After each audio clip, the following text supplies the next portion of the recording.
Hey, boyhead. Yeah, that. You ready? Yeah, let's do it.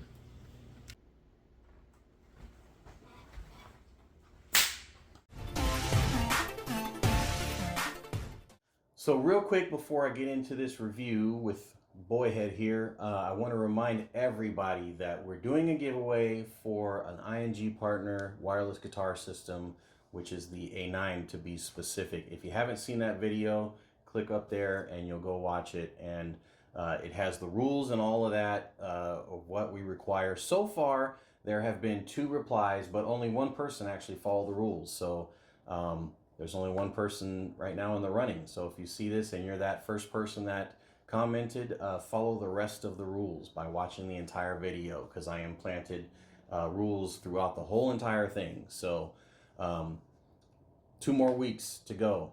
September 7th is the deadline. And so, yeah, if you want a $29 free gift shipped to you at no charge, get in on that review, comment on that video, like that video, subscribe if you haven't already, or you can subscribe to this one. It doesn't, or buy this video. It doesn't matter, but you just want to use that video for the contest. So let's get into the review. What is up, everybody? Welcome back to another review. We are so grateful to have you here today. This is Dad. And this is Boyhead, and we got another guitar for you today. This is the WestCreek high voltage Floyd Rose version.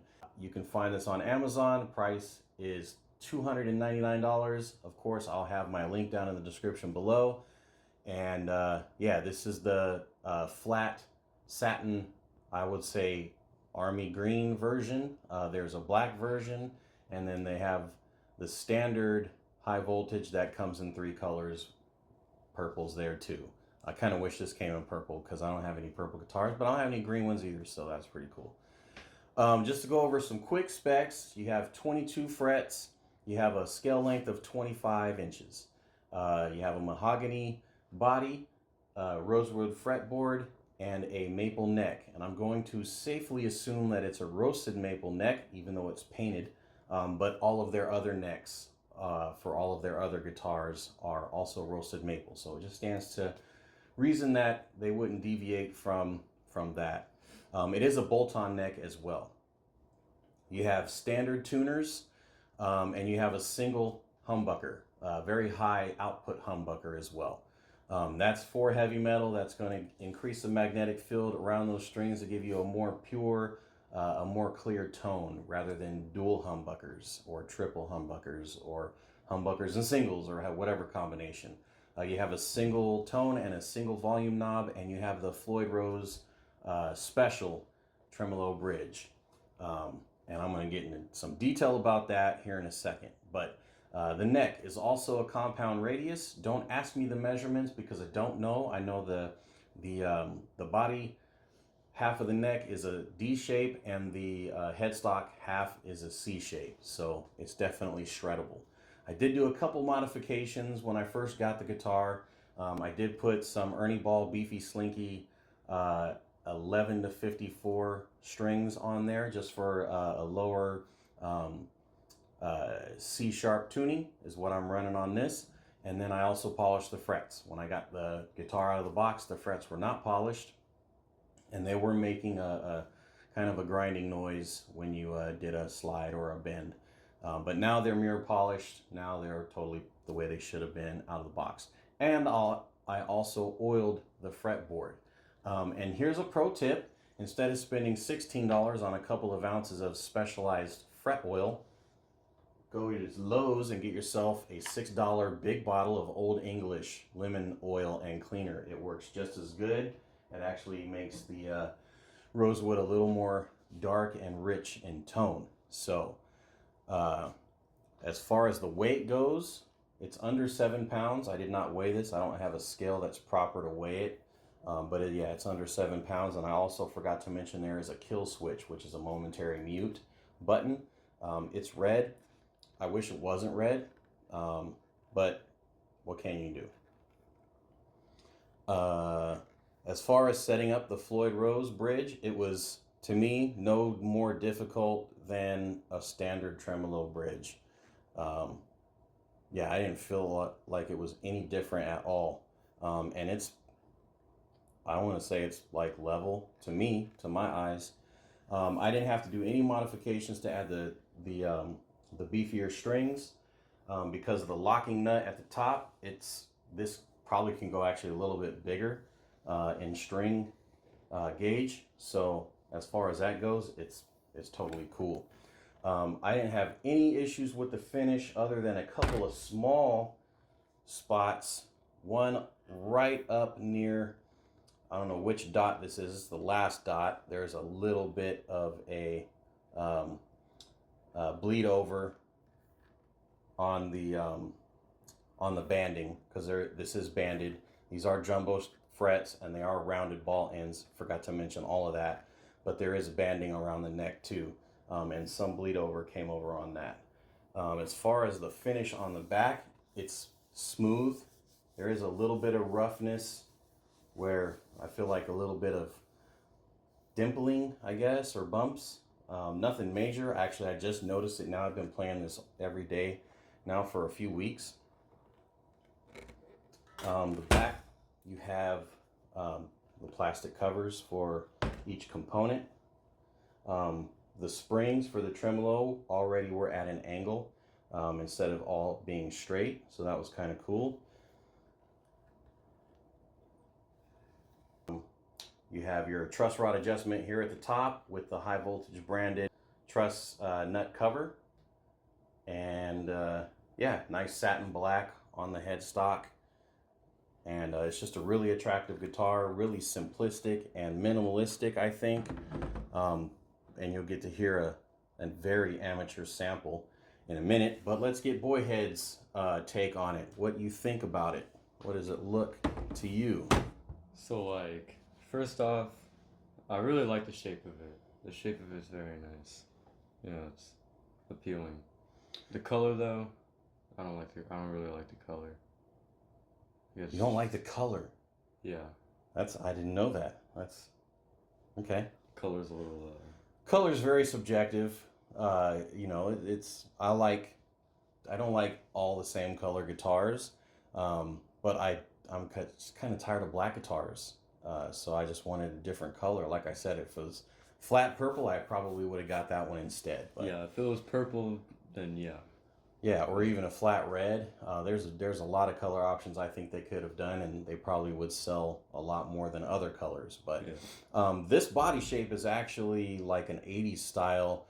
Don't remember the names. There was some names shooting out on social media of what this shape looked like, and I've seen some similar to this. But this I discovered is the same top half as another one of their models, which is, I think, the WestCreek Revenge. And the bottom half is cut differently, obviously, because I think the Revenge is more like a Black Widow shape almost. But yeah. So anything else? Obviously, you haven't played it yet, and you're not going to be able to, but not yet anyways. We'll see someday. I mean, that's about it, really. Just What do you think about the inlays here? Because I have an opinion, but I want to hear your opinion. So, like, this is the designs of them? Or? Yeah, this is inlaid. This is most likely because of the price. It's plastic, or it's like resin that they made to look like mother of pearl. But they call it a flame shape. I mean, I don't know. It looks cool. Like, I like it. So this is not my favorite design aspect of it because they're so big, and I know, again, that's indicative of like 80s metal type guitars, you know, big boldness, but I would have preferred some, I don't know, something other than, you know, weird looking flames. But, you know, it is what it is, I guess. I don't think I have anything with that kind of boldness to it. In fact, I don't. Yeah, I mean, again, to each their own. It's just a little design thing, but they are definitely inlaid. because I can I can feel a small difference in texture. So it's not like a sticker or anything. It's not, you know, they didn't lacquer over when they put stickers on it. This is a legit type of inlay. Whether it's real mother of pearl, I highly doubt, because it doesn't have the kind of iridescence that mother of pearl would, or even abalone. So I'm going to say it's resin with confidence. So again, if you're not familiar with the Floyd Rose, from what I hear, it's my first one, but from what I hear, it's a love-hate relationship with a lot of guitarists, because they're a pain to tune, although I got mine in tune very quickly, I think. It's my first guitar with locking nut instead of a regular bone or tusk nut. So you just have to remember to leave these loose while you're doing your initial tuning, and then tighten them down and lock them in, and then you can use the fine tuners on the bridge to get it exactly in tune. And it's kind of a cool thing, because you can just reach down and tune it if it gets slightly out of tune. It has gotten out of tune a couple of times, but not anything major. It's still within the same scale that I originally set it in. So ain't nothing else to do but to do it. So I'm gonna give you a little sample. Again, very amateur. So just so you can hear how it sounds. So let me get it set up, and I'll be right back. So we're back. I have, oops, let me turn that down. I have a wireless transmitter receiver that I reviewed.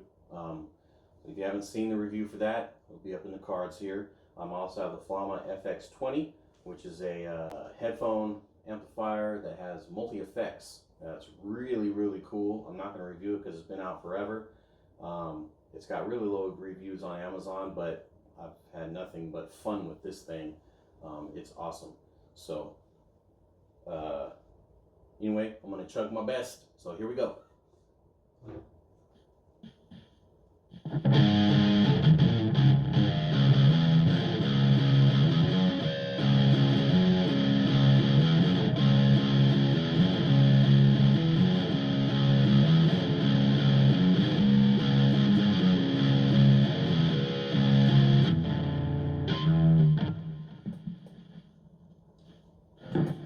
Sorry, I got a little distracted there.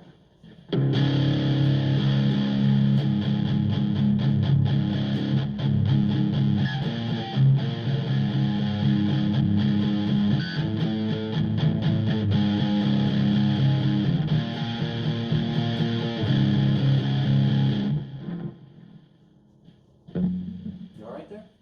What? Your hat's falling off? Yeah, no, Okay. One more little bit. One more little bit.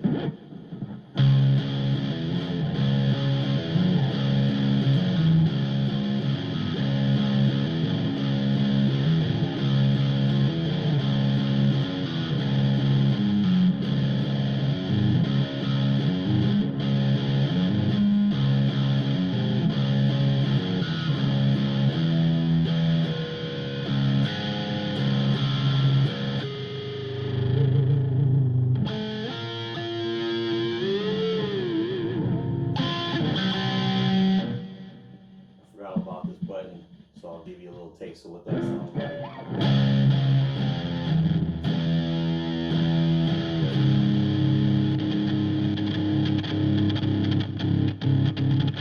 That button's scratchy.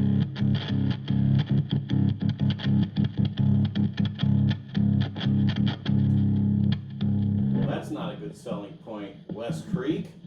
I'm going to send them an email on Amazon about that button, because the button actually itself is a lot quieter than my other, I can't remember the name of it, guitar with a kill switch. It's clicky and it's very annoying, so I never use it. This one is very nice, but as you can hear, it's very scratchy. So they'll have to address that. Anyways, let's get reset up with the table, and we'll get back with our final thoughts. All right, so final thoughts. This is probably my second or third favorite guitar. It's super fun to play. It's a little awkward to have on your knee or on your lap. I sit down and play all the time. I rarely stand up, but it's definitely my wildest, most bold looking guitar. So for that, it's the front runner. But I have my 7 string, my Jackson 7 string that I like quite a bit, and I also have my Paul Stanley PS60 guitar that I really enjoy playing. So yeah, they're all neck and neck as far as I'm concerned. But the kill switch, I'm definitely going to email WestCreek about. Given that they were super cool about the JX50, another video back in the cards if you look at that. They replaced that guitar, no questions asked. I'm not expecting them to replace this one. Maybe just give me a new button or something like that. Your mileage may vary. I don't remember it doing that when I first got it, so you know, it's just a weird thing. I'm not exactly sure.